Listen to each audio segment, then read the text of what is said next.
your support for the Untold Radio Network family of shows and join in on the conversation by using super stickers and super chats on YouTube. Got a question you want answered? Ask it live via a super chat and get real-time responses from our show's knowledgeable hosts and guests. Help keep the Untold Radio Network shows running strong. We need your support. Send your super chats and stickers now.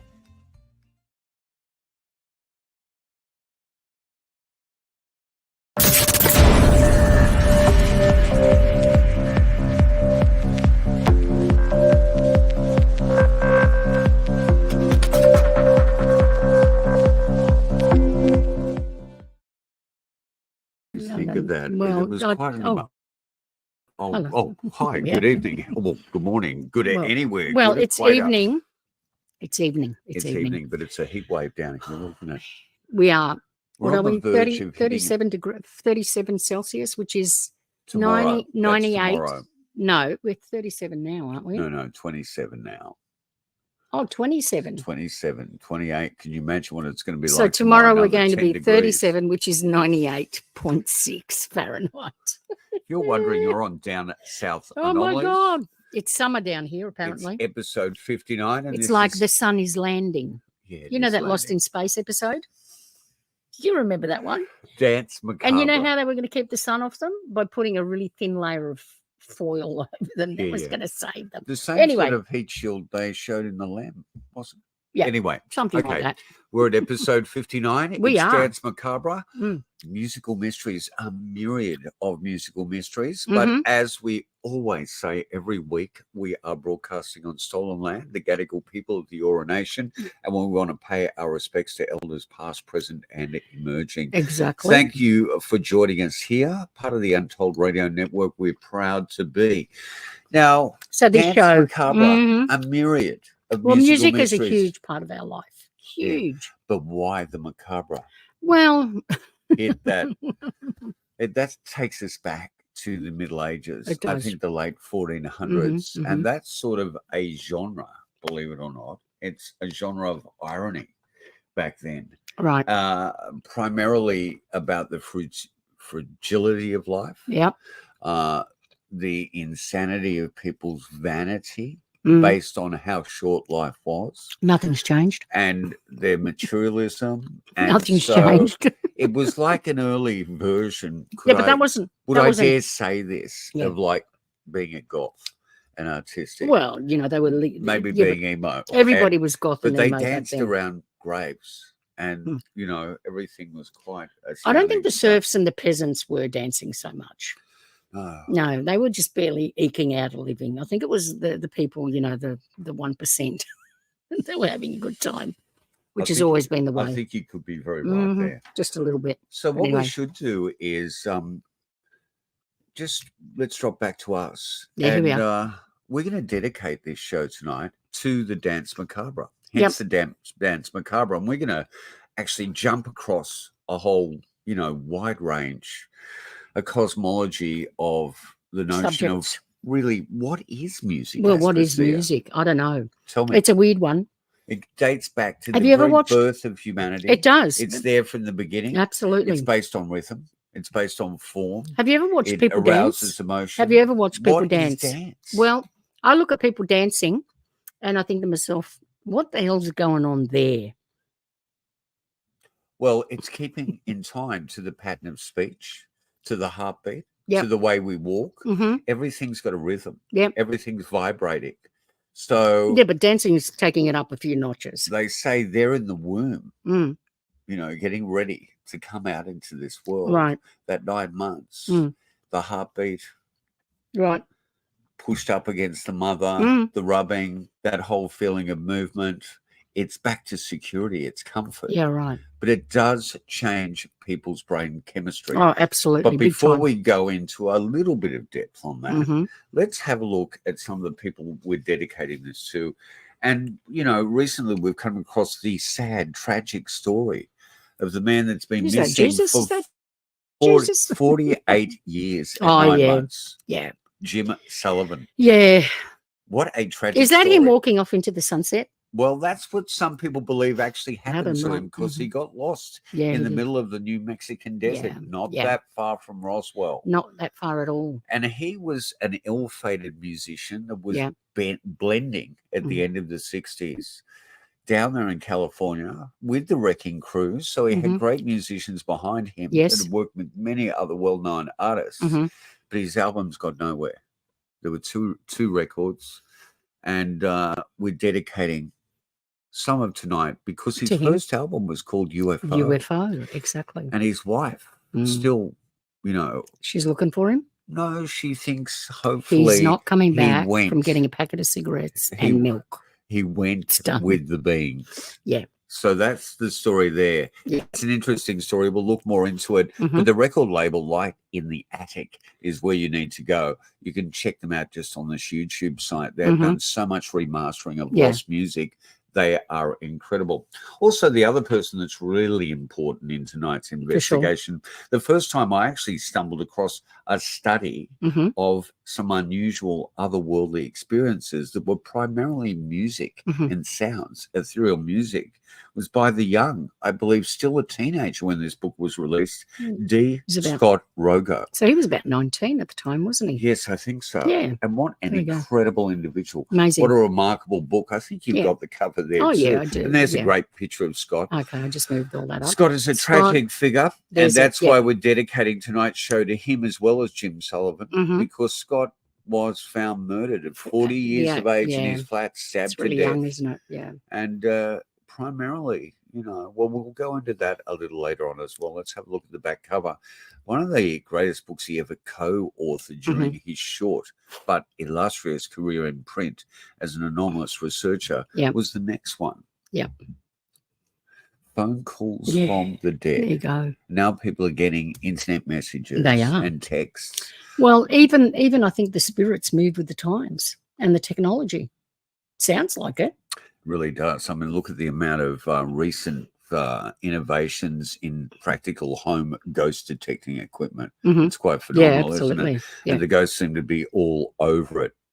Another person that really interests me and who has been notorious and full of notoriety and just, one of the paling fences down from David Hatcher Childress in the field is Timothy Green Beckley, who died only in the last couple of years, I think 2021. Yeah. And boy, was he a publisher, a researcher, an investigator of sorts. Yes. And that's a book we're going off tonight that was actually, again, reawakened my memory by the incredible Preston Dennett. Oh, right, okay. Here's Preston's book. Yeah. One of dozens. Encounters. Yep. This man is incredible. Yes. Doug's had him on Untold Radio, so go and look up those casts. They're still there in the library. You can see them. And he pointed out and also did on his YouTube site a 3-hour presentation of celebrities that have had UFO experiences. Yes, and there's a lot of them. Yep. But Beckley was an odd character. Let's have a look at one of his young photographs here. Yeah. He sort of was the Van Morrison of ufology there for a while, but there was a bit of skullduggery going on there. He was a bit of an odd film director. He was he was a jack of all trades. Master of none. Yeah, he's more of the picture where he falls into the Van Morrison sort of stakes. Yeah. Let's have a look at the cover of one of his books now. He Please did, don't get offended by his polemics either. Well, we've put the disclaimer on. It's Timothy Green Beckley's world. So it's the twilight world of cryptid creatures. I mean, he was doing this a long time ago. Yes. He was looking at this stuff, way before podcasts ever even started. So how do we get onto this celebrity thing? It's primarily musicians have incredible anomalous experiences. They spend a lot of time on the road. Yeah. And it's also something to do with being a musician. And, a lot of people feel, being a musician is one step away from being a trance medium. Well, But you're actually tapping into the mind at large, the source field. Music does change your mood and your brain chemistry. And synchronizes you up with the other person. Absolutely. And it also changes children's brains are altered when they start to learn a musical instrument. Well, actually, there's a recent Harvard study I was going to talk about that shows a massive percentage improvement in their ability to learn. Yeah. Now, Don't be shocked by the next one. We're going to tell you this is a piece of predictive pop culture. This is very predictive and this pop was culture. done. This film was made in 2000 by Timothy Green Beckley. Who, now Beckley believed from 3 years of age he was having extreme anomalous experiences. Yes. And he was astral traveling at the age of 10, I think it was. I don't know. 10, I think it was 10. And he sort of navigated his world from the lower end of ufology and celebrity way up to the top at times. Yeah. He was an editor for Hustler. I think he edited some adult films out there during his career. Well, he was made some slasher film horror reviewer films as well. Yeah, a reviewer. Yeah. Now, Nancy Reagan, oddly enough, gave him his first role as a horror host. That's right, yeah. So he was original horror host. As well. So there you go. He has been a jack of all trades. So let's have a look at his So this was done how many years beforehand did we say? It was 12 years before. 12 years before this episode this thing happened. Yeah. Right. And so it's not Yeah. Where is it? If you're sensitive to this issue. Well, yeah, it's there. So he was known as Mr. Creepy. So his film, he made this film, Sandy Hook, New Jersey, Lingerie Party Massacre. Yeah. So he made that film 12 years before the event ever happened. Yeah. So, which is really bizarre because Sandy Hook is not that big a town. Yeah.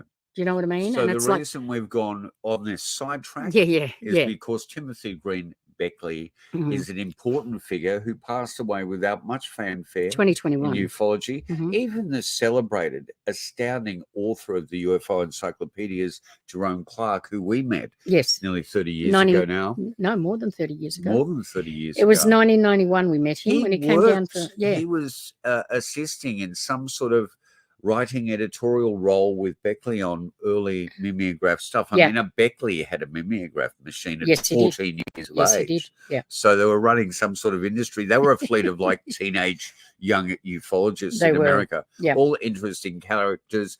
One of his books sent us spiraling at one stage. It was the Commander X series. That's right. None of us to this day really know who Commander X is, but if you do, we'd love to interview you. Get in touch with us. But there was someone in there that suggested they'd been to the Roswell incident, and I got in touch with them. Yes, you did. And I sort of cut off relationships with them when they wanted to pile some stick mags. Supposedly he was in jail. I can understand being lonely. Sure. In jail, these things happen. Take the children out of the room. Yeah. Now, anyway. All right, let me just go through these notes here. Okay. So music and the, I mean, the music in its own way is a very anomalous thing because of the way it affects humans. Well, you know what? Music actually affects more areas of the brain than anything else. Yes. And it has been suggested that musicians or even just music lovers, even predominantly DJs, because they play so much music, search through so much music. That's you always have heightened areas. Absolutely. And really, I think it's an extremely important thing. We're all aware too that medically, if you have a stroke, it'll be much easier for you to sing. People learn how to sing. Both sides of the cerebellum. Sing first before they can speak again when they get retrained. Let's have a look at Rosemary Brown after Timothy there. And God rest your soul, Timothy, wherever it is. It's just roaming around us. Do you know the story of Rosemary Brown? She's an English lass. Yes, she is. Born in 1916, died in 2001. So she had a good life, but I think her husband was dead within 10 years of marrying him, which is very sad for her. That's like, and I'm not sure she ever. He got out of there real quick. Yeah. Well, she is a remarkable person, so I don't think he got out of there real quick. No, but he missed out on extraordinary things. He did.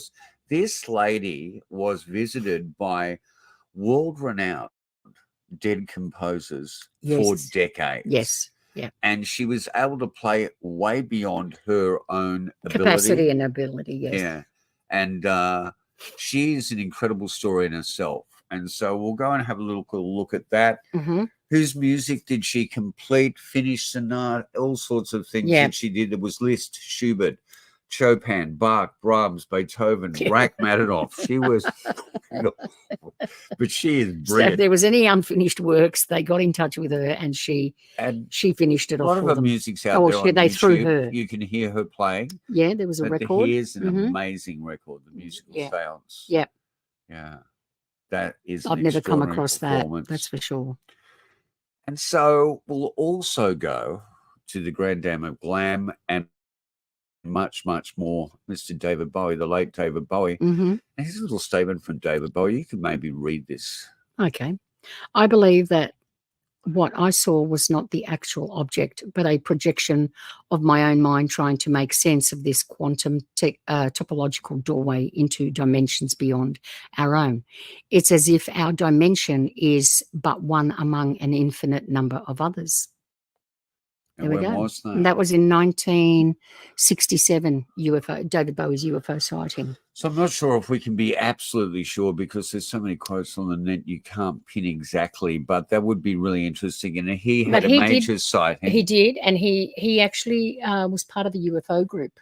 I know that. He was also and was editor. Like Jerome Clark was doing a bit of sightings writing and stuff. and editing. Absolutely, for an English magazine. The person he really connected with in the midst of his downfall, unfortunately, I think the downfall was always inevitable. Yeah.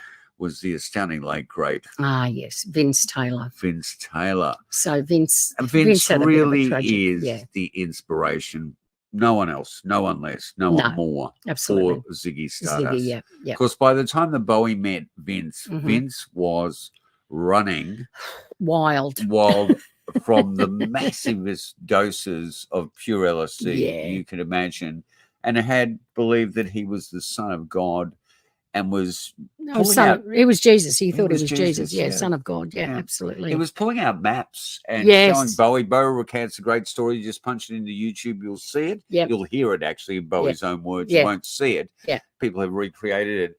But there's a story outside a train station where Vince pulls out a map during a gigantic map of the world where he had pinpointing alien bases and everything. This is in the late 60s 67 or something. It's early unbelievable. On. But and Bowie was enchanted by his presence as this, incredible figure that everyone believed was American. Bowie still believed was American for a long time. Yeah. But really wasn't. He'd gone from Britain back to America, back and forth. His parents took him over there at 7 and brought him back. Yeah. Oh, he came back going, I'll knock it out of the ballpark. But his biggest success was in Europe, wasn't it? Yes, it was. Yeah. It was. Yeah. So there's no one quite like Vince Taylor, there isn't. really. I mean, Vince was stealing everyone's act, but Eddie Cochran, all those people, Elvis. That black leather that he's wearing there. There's an amazing clip. I think you can find it on YouTube. It's a Scopitone. That's right. The Scopitone. There's 4 Scopitone clips with he did. Vince. A whole lot of shaking going on. Yeah. That's the track. And that was a cover, that an earlier mod artist had put out. But his dance moves in that is just amazing. He was just that's the thing. He freaked audiences out in Britain with his animation, the way he threw himself all over the stage. He's a little bit more Elvis the pelvis than Elvis was. But in Europe, it was like they'd never seen anything like this. And he became the El Diabolico or something. Yeah. The devil. Now, I think, if we keep thinking about that transition there with Bowie, we've also got to take into consideration the big effect on popular culture and musically. And from a ufological anomalous perspective was The Man Who Fell to Earth, the Nicholas Roeg film adapted from the book. And in this scene is sort of what we're all living through today. Yeah. I mean, the millions of people that are doing what we're doing on YouTube, and the millions of things that are going up every day. It's going to take tens to hundreds of thousands of years to watch everything. No one could ever scour what's just in that one system alone. It's too much. Yeah. So that's the, I mean, the this film film was too is so similar to Danse Macabre because it's basically being corrupted by the planet, and finding that life has passed you by, even though you may be immortal. And I just put this shot up for you, Aspasia. Which one? The next one? Yeah. Which is Oh God, Liz and David. Yeah. What are you doing, Liz? Are you pushing his addictive personality? Are you know, I mean, what are you doing? Well, it's probably a publicity. And that shot, looks like say. the worst period for David, which was one of his most profound. It's looking a bit period. haggard there, isn't it? Yes, I think that was the green peppers, the gherkins or whatever, the milk, and the cocaine. And the cocaine. Yeah. That's an interesting diet. Yeah. Kept him definitely. And you thin. know, one thing we'll quickly go over here too is a musical mystery that comes off the end of this. Yeah. Which is the who is Milky Edwards. Milky Edwards and the Chamberlains. Yeah. Who evidently did the entire Ziggy Stardust and the Spiders from Mars. Yeah, Starman, yeah. Yeah, which was inspired by Vince. And nobody knows who this guy is. It's an amazing, band, nobody knows who, if it is a band. Credited we don't even know if it's a band or not. Yeah, I mean, there's a lot of people who have said that the fonting is actually modern. This is not an artifact from the 70s. Yeah. No one's ever heard of this. Yeah. So, I mean, it's out there. So, very interesting, really. Very, very. And this I think we'll just stop here and we'll come back to some stuff. There, he also does Moon Age Daydream, Starman, and Soul Love. Yeah, but you don't hear another track. No, that's it. I think it was 2012, 2011. It was popped onto YouTube, and that was it anonymously, and no one knows. Fanfare. People believe that there's original vinyl out there. Was 100 pressed. I'd say someone's taking a download off YouTube, maybe using an equalizer, maybe not. Well, you don't know. You just don't know. There's no information. It's a true musical mystery. Absolutely. So we've got anomalous music, we've got paranormal music, we've got musical mysteries, we've got missing people. Yeah. Let's go and see what the neuroscientists say. Can you get to some moving footage here, Aspasia? Yes, I can. As we sweat in our archives, let's have a listen to what neuroscientists say about music and its effect on the brain. And this one here? Yes, please. Thank you. I have to ask you about something that follows up on an interview I did with Oliver Sacks, who he told me something that I found astonishing, which is that if you look at the brain image of a professional musician, you could usually spot that it's a musician, whereas you can't see that in a mathematician or a visual artist. There's something that happens in musicians, I mean, who've been playing their whole lives, that has rewired their brains. Is that true, do you think? I'm not sure which data he's actually talking about. There are, so for example, at musicians, there's structural and functional anatomy that you have to think about differently. So the brains of musicians clearly function differently than the brains of non-musicians. So if you actually look at functional patterns of activation, meaning you take VJ, you scan his brain while he's listening to something, and then you take somebody who's never played jazz piano and have them listen to something, the brain activation functional patterns are totally different. The anatomy, the basic core anatomy, meaning gross anatomy, when you look at the contour of the brain, the shape of the sulci and the gyri, those things are relatively consistent. In people that have perfect pitch, though, for example, the primary auditory cortex seems to be actually compact in size, at least in the right hemisphere, for perfect pitch musicians. That's an example of a structural change induced by music, or chicken or the egg kind of question. Right. Or you had that ability and that led you to go into music. And so there are anatomical or morphological differences, but I think overall, by and large, the real differences are not, they're functional more than they are morphological. So there you go. How do they know that? Well, and, you know, it's the nature and nurture thing again. Yeah. There's still a lot of dispute about this. Well, it's still a mystery. And I want to ask you something. If music has been there from the dawn of humanity, from the very beginning of that movement, and music is movement primarily, in terms of Darwinian evolution, that makes no what sense. is the point of music? If you took music away from the world tomorrow, all music, we would still survive. It'd be a much, I wouldn't. But no, would we really? Really? Well, I mean, think about it. People, you know, especially people walking around with you know, earpods on and listening to their personal, now it's all personal music. You know what I mean? It's like, and everybody's got their what do you call those? We don't have mobile phones, so these things are not, you know, their personal music on iTunes and, you know, their Spotify and stuff like that. Apparently there's, at the end of the year, they send you a list, someone was telling me, of what your top tunes were that you listened to through the whole year. Right. Do you know what I mean? You can't do it for yourself. What do you mean? You can't identify that. It gives you. Well, yeah, but that's no. based on statistical, not emotional. Yeah, evidence. no. But they send you the list of what you've played to and what you've listened to the most. Do you know? I mean, you mightn't even be aware of it because you just do it automatically. But yeah, that's a thing now. So anyway, I don't know. Evidently, this new study, and it's only a couple of years old, from Harvard Medical School. Why is music good for the brain? It affects your well-being. Yeah. It positively affects learning, cognitive function, quality of life. Right. And at the end of the day, they had to actually concede that it affects happiness. Right. Yeah.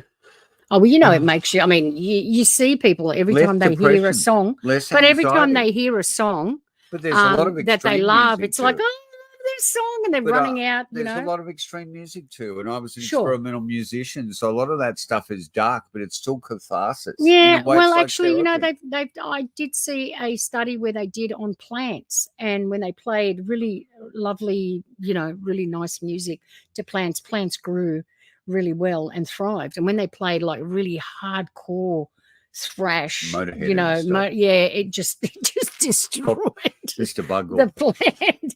The plant just went haywire. So, I know you can, and I've done it myself when I've been in the car. If I'm playing really hardcore stuff, which I used to, sometimes it'd make me speed up and be really sort of anxious. And absolutely. So it really does affect your mood. Yeah, well, you use big time. Yeah, appropriately. Yeah, but I can really use it to motivate me.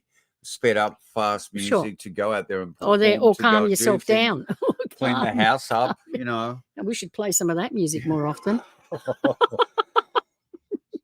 Now the notion here is, that nature is a nurture. Yeah. So if you don't use it, do you actually lose it? So let's go to The Brain of Musicians by Dr. Ellen Winner. Okay.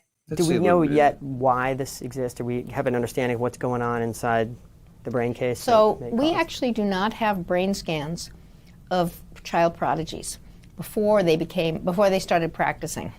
So we don't know if they were born with different brains.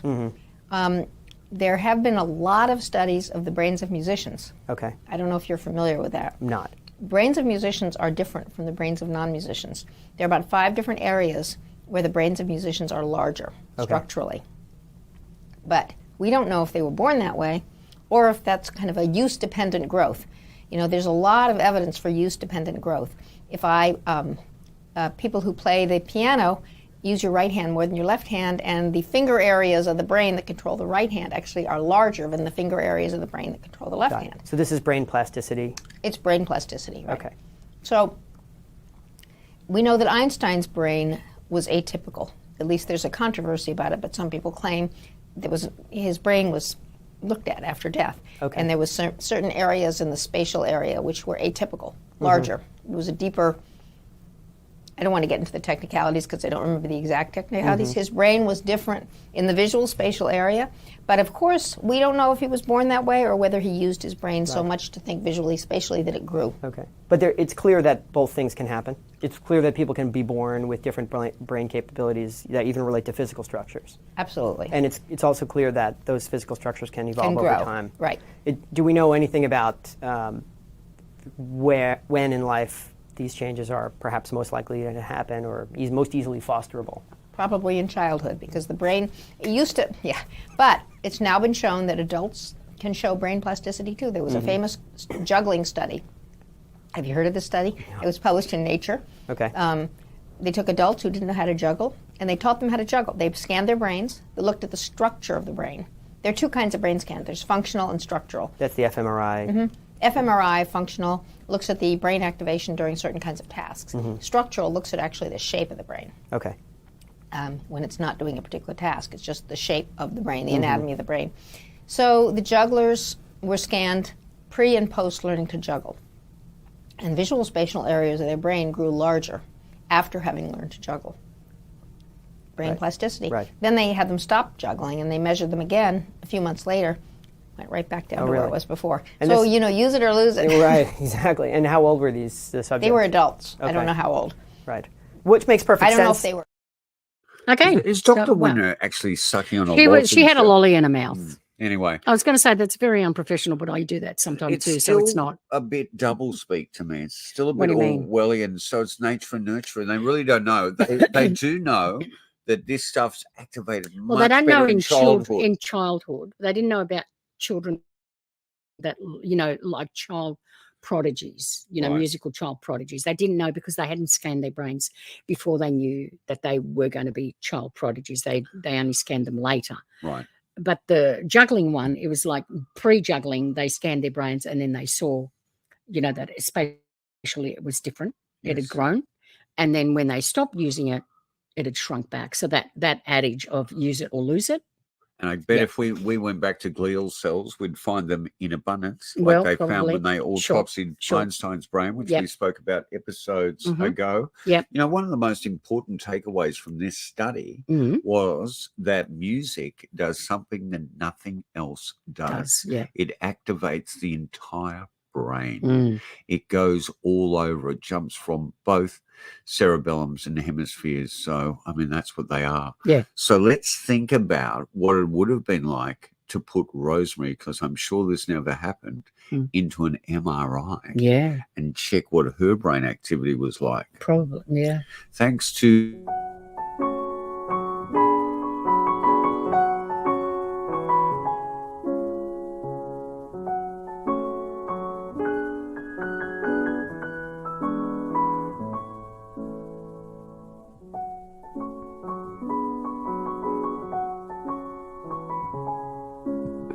Okay.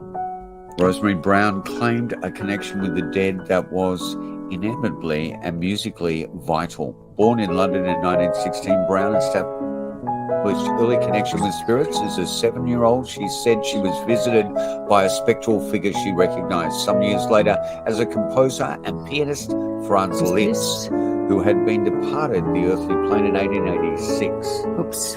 1970 brought an album called A Musical Seance, featuring 16 of Brown's transcriptions performed on piano by her, and in more virtuoso pieces, Peter Caton. Mhm. Extensive liner notes, including Brown's impressions of her Communicants, essays by composer Humphrey Searle and parapsychologist Dr. W.C.H. Tenafay. and now, in her own words and impressions of her communications, we're doing that through the audio. Communicants, folks. yeah, Communicants, sorry. Yeah. We Sorry. both got things wrong, man. It's quite we wonderful do. to We've get got to to know get these our composers as teleprompter. people, Here we go. and it is, of course, a great privilege. Chopin is not at all like I might have thought he would be. He's not melancholy at all. He's quite light-hearted. His conversation is bantering, and he often teases and makes little jokes. He's a very quick worker. He works far more quickly than any of the other composers. And I've also found that he's very considerate. If he's been working with me and we've got, say, 2 pages of music written out, and then he finds my concentration is waning because I'm getting tired, he winds the piece of music off quickly, so it isn't left incomplete. But then sometime later, this can be weeks or months later, he'll come along and say, well, now I'll give you the rest of such and such a piece of music. And he'll give me quite a number of bars, perhaps 2 or 3 dozen bars, but instead of this being added to the end of the music, he tells me exactly where it has to be inserted in the music. I've also found that Schubert is a very delightful person, very lovable, very modest still, and quite a gay sort of person. And he communicates very smoothly and quietly. I think Schubert is the only one of the composers who sometimes alters music just after he's given it to me. We'll be working away and suddenly he will say, stop, I don't like those last 2 bars, cross them out and I'll give you something else. All the other composers seem to have the music prepared before they bring it to me, but it's as if Schubert is still composing the music as he actually gives it to me. I remember... Yeah. Incredible. So some come prepared and others not so. Yeah, and we have to thank the Leslie Flint Trust. Yes. Go up on for that YouTube piece, and yeah. check out the rest of that piece. It's a beautiful memorial piece. Yeah. And just thank you for supplying us with our reaction video there, because we needed to get that information out. You need to hear Rosemary in her own There's words. lots of stuff on Rosemary on YouTube, so you can go and to listen to quite a few things.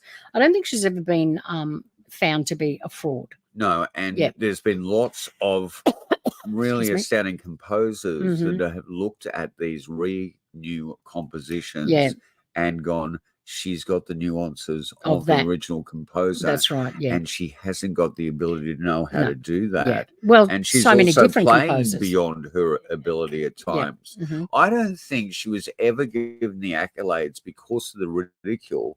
Why would a single mother, a widow, all of a sudden concoct this? And these stories have been with her, as she said, from 7 years of age. Yeah. I think it's astounding. Don't worry, do some investigation into her, because she met a lot of other important figures outside of music as well. She did. But she is truly a great aspect of the world of anomalous music. You know, that Doug's has spoken many times on this network, Doug from Monster Quest, about actually having moments out there in the wilderness where he has heard what he assumes to be beautiful, ethereal music, singing, like an opera singer out there. I mean, don't quote me entirely on that. I'm paraphrasing obliquely and fracturedly here, but he certainly has. Look, one of the phenomena that has stepped into the currency of contemporary zeitgeist is the anomalous sounds of trumpets heard all around the world. Now, this has continued for well over a decade now. Are they the same trumpeters as Jericho? I hope not. But no idea. It's the four horsemen of the apocalypse that are forming the Tijuana brass for the 21st century. Yeah. Let's have a look at an incredible collage of just some of these incidents. We've had a lot of this activity here in Australia and in New Zealand. Yeah. And in the South Pacific. So I know it's been happening over there in the US, in Britain and Europe. Unbelievable! Strange sounds rocking the globe in 2023. You won't believe your ears. In recent times, there have been reports of strange sounds echoing across the world, leaving many wondering about their significance. Could these eerie noises be an indication of the approaching end of the world? Is God using these phenomena to communicate with humanity?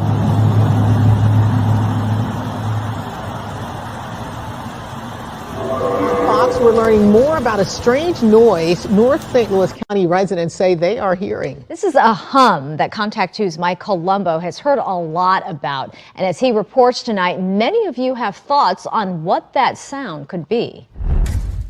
Since our report on February 21st, we've received dozens of phone calls and emails from people on both sides of the river. Something similar across the area. And Will, a lot of people tell you that they've never heard anything like this.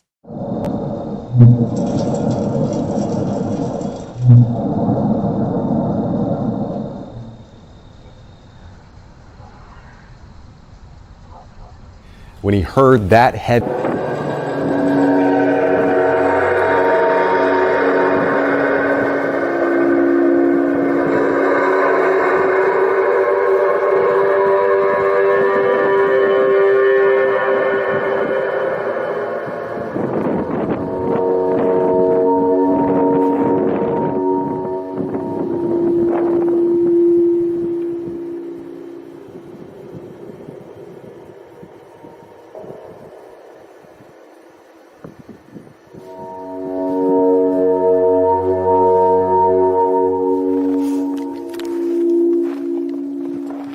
Low that it's almost inaudible, but super consistent. So usually in the evenings after 8, you'd hear a very low humming noise that would come in kind of a wave pattern. And I remember asking my husband, I said, babe, do you hear that noise?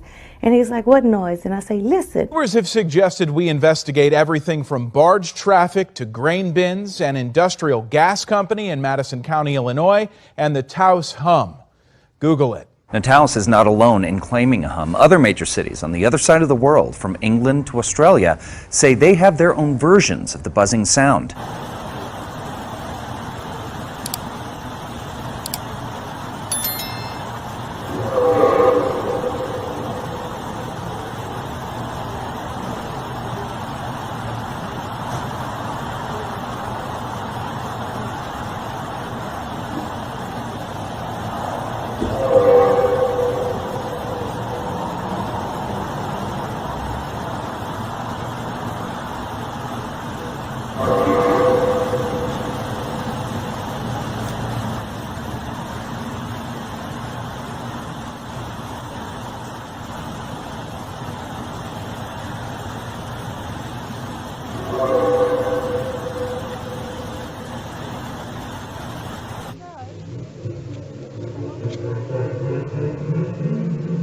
Maybe if we just went a bit further up, we might see something.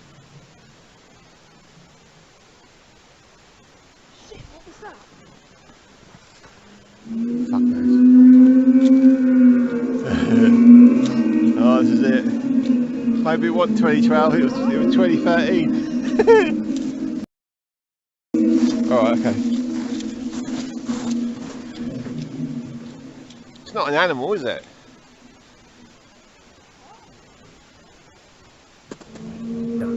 Is this a sign of the apocalypse? Don't miss out. Subscribe now for the jaw-dropping details. I love that. Don't miss out. Subscribe. Don't You know, miss and out. was What, don't that- miss out on the apocalypse. Was Oh, that God. finally Bigfoot out there? Who the knows? Sasquatch Who knows? with a Marshall stack. Very bizarre sounds that, you know, and they've been going on for years now. Not that musical though. No, well, There still, was some of slight it is. puppeteering. Yeah. But it's very bizarre, you know, and nobody's been able to find out where it's coming from. And It's a worldwide all over. phenomenon. Yeah, It's very loud absolutely. at times. And, Absolutely. gee. Anyway. Hey, Untold Radio Network fans. Want exclusive perks and to support our channel? Introducing our YouTube membership program with 3 amazing levels. Get loyalty badges that level up to different cryptids the longer you're a supporter. How cool is that? You'll also get access to custom Bigfoot emojis and priority in chat. Upgrade to Backstage Pass for exclusive wallpapers, photos, status updates, discounted books, and merchandise. Go all in with the producer level for everything mentioned plus member shoutouts. Ready for an enhanced experience? Join now, pick your membership level, and let's make this journey even more exciting together. Okay, let's make this journey much more exciting together. Yeah. Let's go to our next photo. Of course, this is John Lennon. And there was in New York City, I think it was like, what is it there? 74. Yeah, 23rd of August, 1974. So he had a major incident off the balcony when he was with, I think, his PA. Not no longer Yoko. Yoko. Yoko had passed the gauntlet onto the. Yeah, let's not go Yeah, that there. was a weird. That was Yeah, that's well, some weird Yoko's a stuff bit. there. That's But anyway, a whole yeah. episode we'll never Absolutely. do. We might have to take it to Rumble. Like, Yeah. yeah. So, and John was also always open to this stuff, and Of it's course. interesting at that period of time, Mhm. he'd come up with fame in that sort of suspect studio session with Bowie. All right, yeah. At that stage in the Mhm, States. mhm. So Ooh. the White Plastic Soul. Yeah. So let's go to someone who's a musician, Australian musician, Yeah. and in Sydney, Mhm. filmed an incredible photograph, which is Russell Crowe. Russell. Yeah. Right. So go to the still, Asper. That's the area. This is the news that'll slide off it. But here's Russell's image. Yeah. Right. Now Russell evidently was filming Twilight. Mhm. And taking stills with a friend off. He's got one of the docks down at Circular Quay, hasn't he? Yes, he's down. One of Not the- down in Hickson Road there. Yes, Yeah. yeah. And so, wow, is that giving him beam out? Or something. Yeah. So, Interesting. so and he had a band. Mhm. Fitzgerald, we knew the guitar so very What well. was that called? 30 odd foot foot of grunt. How could you ever call a band that name? No, you can call in a band anything million you years? want, but anyway, yeah. Yeah, quite shocking. So, you know, lots of musicians have had experiences. Yeah. Elvis Presley is probably one of the major ones because it's stated that Vernon, Mhm. Dad, went out at about 2 a.m. when Elvis' mum was still in contractions with Elvis. Right. And there was a blue light hovering over the shanty shack. And that signified that this was very unusual. A special birth. Here we Yeah, go. yeah. Here we go. And you remember that Elvis's hairdresser, his own version of Jay Sebring, That was Larry Geller. That was the most hilarious. his hairdresser and spiritual advisor. Yeah, both two and in I one. said, Two in I one. said to you, is that two different people? And you said no. His hairdresser was his spiritual advisor as well. So there you go. He evidently had like What? telepathic dreams of aliens. And Who? Elvis of or Elvis. his hairdresser? Not his hairdresser. You stuck on there. I can't move forward. Okay. Anyway, yeah. So there's a lot of Hendrix. Yeah, well, Hendrix. yeah, Jimi Hendrix. There's an amazing encounter with Hendrix that Yes. Hendrix never spoke about publicly, but another musician did who was with the him. band, and Yep. they actually had an object land. It was a close encounter of the third kind. Yep. The beings came out, and Interesting. I'm not sure. So What about check Keith that out. Richards? He was. Or Well, was that Keith a coconut Richards- fell on his head again? No. This is the late 60s, decades before the coconut Yeah, hit yeah, right. Aspasia and Sorry. everything else. He Yeah. actually thought they were landing on an estate of his in Sussex, so Oh, much really? so that he phoned the police about it. Okay, It was right. turning into a major incident. Okay, there you go. Everyone, Kirk Russell was involved in our... Well, he was in a plane when he had his sighting, wasn't he? That's right. He was flying his plane, so yeah, that was pretty amazing. Yeah. Muhammad Ali. Yeah. He had quite a few. Miley Cyrus even. Can you believe that? Yeah, I can believe it. Ace Frehley of Kiss. Yeah. He had a close encounter on a plane. The actor Glenn Ford. How about this one? Robert Fripp of King Crimson. Now, there's a picture of Robert Fripp, and I didn't bring it down, and Timothy Green Beckley holding hands and trying to telepathically bring the sources down. The sources Wow. down. So Frippatronics. Fripp was there playing guitar on Heroes and a lot of that incredibly trilogy albums there that Bowie did in Berlin in the mid-70s. And he's an interesting character. Sammy Hagar, oh, yeah. Well, he had an incident. He actually saw what he thought was a car flying towards him without any wheels on. And he had a really big extended period of missing time. So do you think So now that he believes he was abducted. What Yeah. about Nina Hagen? Oh, yeah, Who's a well, contactee? she's a contactee. Jill Island? Yeah. Yeah. Charles Bronson's. Charles Bronson's wife. Well, Yeah. she was an Lemmy actress. from on her own. Motorhead?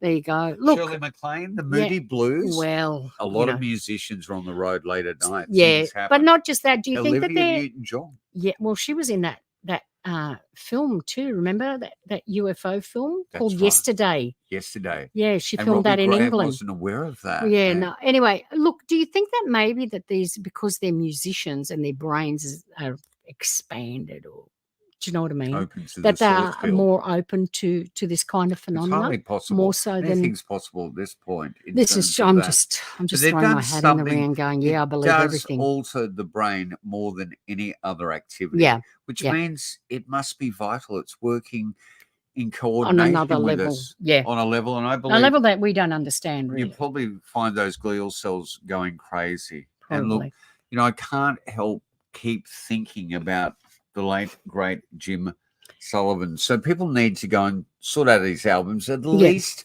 we're tempted to play the track, and we won't. No. But go and listen UFO. to the tune UFO. It's on YouTube. Look, it's a fusion of folk, country, Yeah. rock, and a little bit of blues. Uh-huh. You mightn't like it at all, but it's a lot of what people are doing today. Absolutely. Way back Seems then. to be a bit ahead of his time. That's why I think he died of he walked off into the sunset because of a broken heart. Do you think? Of him. Bit Ambrose Bierce Mm, of him. mm. There he is there.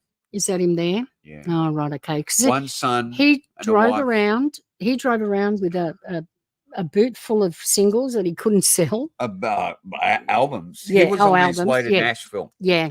And that's where Yeah. he thought like he would reinvigorate the career And it after didn't two happen. albums went Yeah. nowhere fast. Yeah. Quite a few singles. Mhm. And it was very sad. Yeah. So that's the track. Go and check it out. Have a Yeah. listen to it. Highways is a reasonable song. That's the cover of the album UFO. The first album he did. The second album is simply entitled Jim Sullivan. Mhm. And wow. And I think here we go. Let's get that up again. Sorry about that. This label, Light in the Attic. All right, is okay. so exceptional. We've got mini documentaries. They champion lots of lost, Lost. unknown, Yeah. artists that sort of haven't had the exposure they deserve. That they should have, yeah. What was that, Eden? Who? The king of exotica before Martin Denny, Oh, who wrote God, Nature Boy. Amazing. Wasn't he just amazing? Incredible. So He was let's go back to the moving footage up there, Aspasia, please. Yeah. You are on Untold Radio. This is Down South Anomalies. Always a little bit over the shop. I think the last, that notion where we were saying what is music, well, being an experimental artist and loving bands that sort of changed the whole nature of musical notation from Harry Partch, who went out into the wilderness, created his own instruments. Well, he designed his own instruments. Amazing. He's an amazing Lewis person. and Phoebe Barone came up with the first electronic score for Forbidden Planet. And, all the industrial artists of the 70s, dare I say bands like Cabaret Voltaire, or dare I say Throbbing Well, you Gristle, said it, yeah. or SPK, the Systems Programming Corporation, which I was involved in for a short period anyway. Yeah. But I'm going to hype it up. What is the notion of music? Well, maybe music is this.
Thank you for that little piece of Music of the Spheres. And really, that's where it all started, with the cosmology of master mathematicians like Pythagoras back there in Greek culture. The notation of music and rhythm coming together.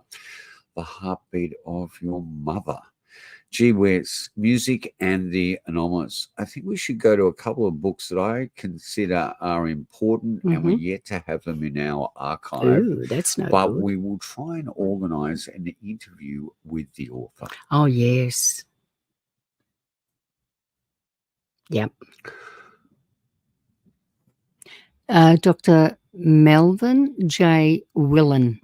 Yes. So recently, David Sutton, last Christmas issue, let's just go back to us. I'll show this issue of 14 Times. Oh, hang on. Isn't that appropriate too, when you think about it? Yeah. Which one was that? Satan's Little Helpers. Yeah, let me hold it up. There we go. But it has a review of the next book by David Sutton. It's a 4-star review. Okay. Let's have a look at this cover. I think this book may be vital to students of Scott Rogo. Music and the Paranormal, Yeah, and it's an encyclopedic dictionary. I'd say that'll come in really handy. Absolutely. Because there's many, many forms of anomalous music. It's not just hearing something that's coming from an unknown source. It's things like during operations, music can be used as an anesthetic in certain cases. It actually takes the brains to some other area that sort of deactivates that pain sensitivity. So have you ever heard of that? Nope. That there are certain people that have used it as an anesthetic process. Wow. Okay. But we had an incident ourselves very early in our relationship. We did. So in the first house that we were living in together, which was bizarre because your ex-girlfriend had lived there. Yeah. Well, she had. Not to go into No, that's okay. I'm not naming names, but actually, an ex-girlfriend. No, hang on. An ex-girlfriend had lived there without you, right? And then you moved in there after she moved out. I wasn't. Did you know that she had been living there?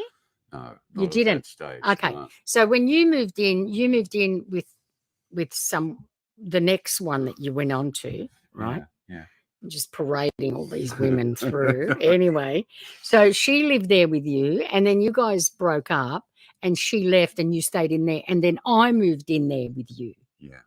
So the three major relationships in your life been through that house. And I've been with you for 33 years, and that was 33 years ago. We kind of ran out of that house screaming a little bit, didn't we? A lot of stuff was going on. We had some really bizarre stuff happening there. Yeah, poltergeist type activity. Well, but we were really. But explain the anomalous music, please. Well, the anomalous music. You explain that. You're the one who heard it. You know what I mean? I was getting up for a mission beat. Yes, you were. Early morning.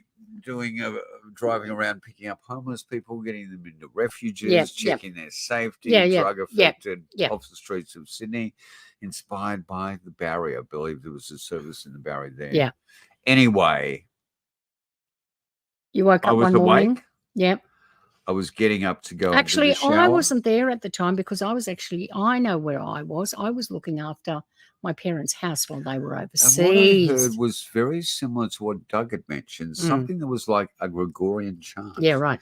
But instead of a chorus line that usually accompanies something like that, it was a solo voice. Right. Doing like a repetitive chant. Right. And it was so loud and clear and precise that I got up and ran down the hall to check see what the hell was going on. Where I thought it was emanating from. And it seemed to be emanating from everywhere. I got down the hall. I thought it was coming from up the hallway from where I'd been. Yeah. So that today still remains a mystery, an incredible mystery. Absolutely. Yeah. So and like I said, there'd been a lot of weird things that had happened in that house leading up to that. These books, and we will try and get in touch with this scholar. I would love to speak to him. This doctor. Yeah. And gee whiz, these look astounding. Now we have got some interesting guests coming up. I'm not sure if this will be one of them. But we've been having some private meetings out there, haven't we? We have. And this is one. Yeah. As you can see there. Ross Coolheart. Yes. We have actually spoken.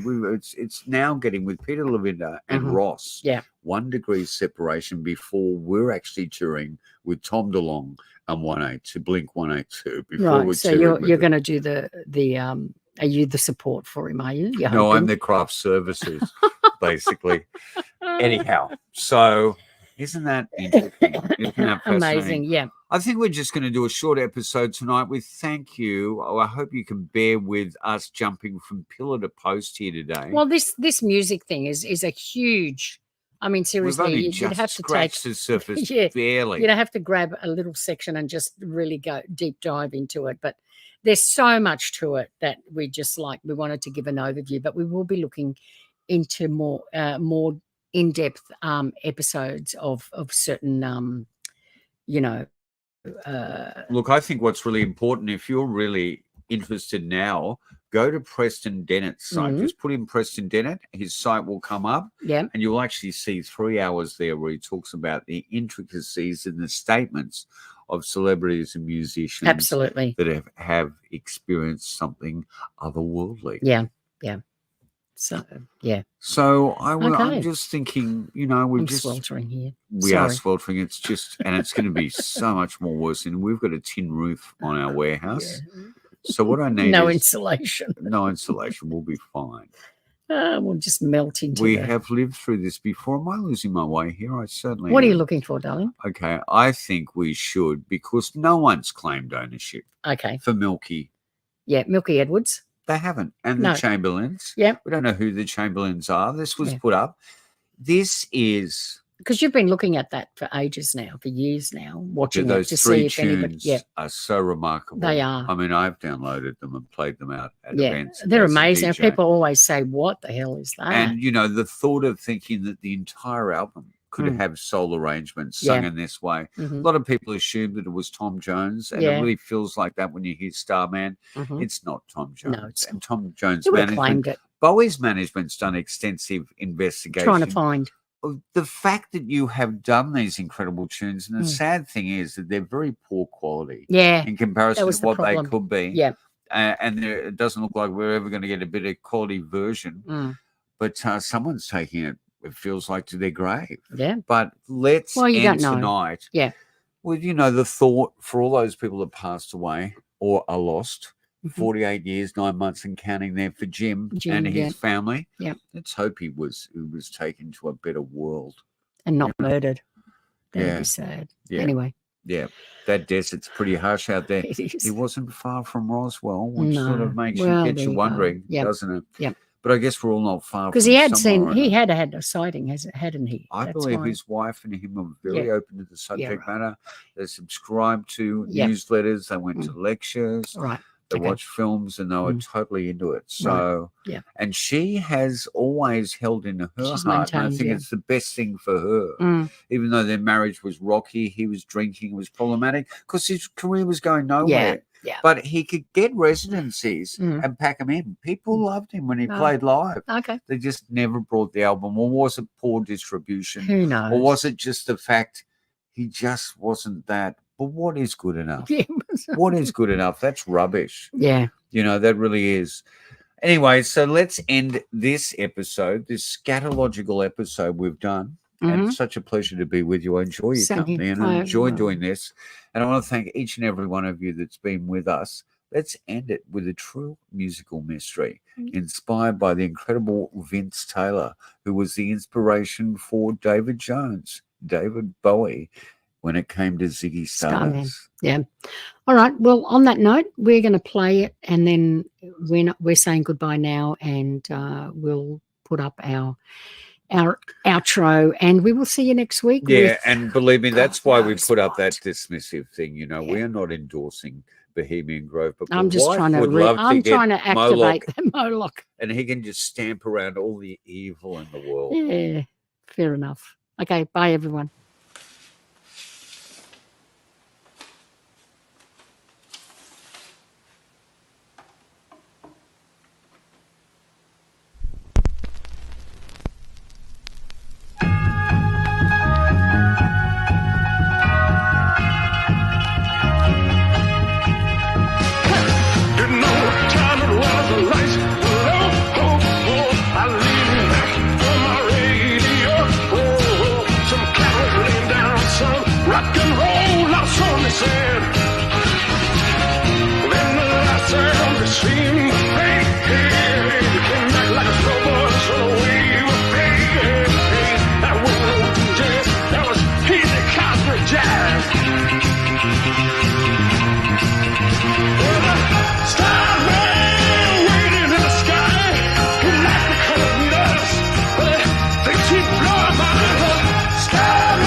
But it thinks he'd blow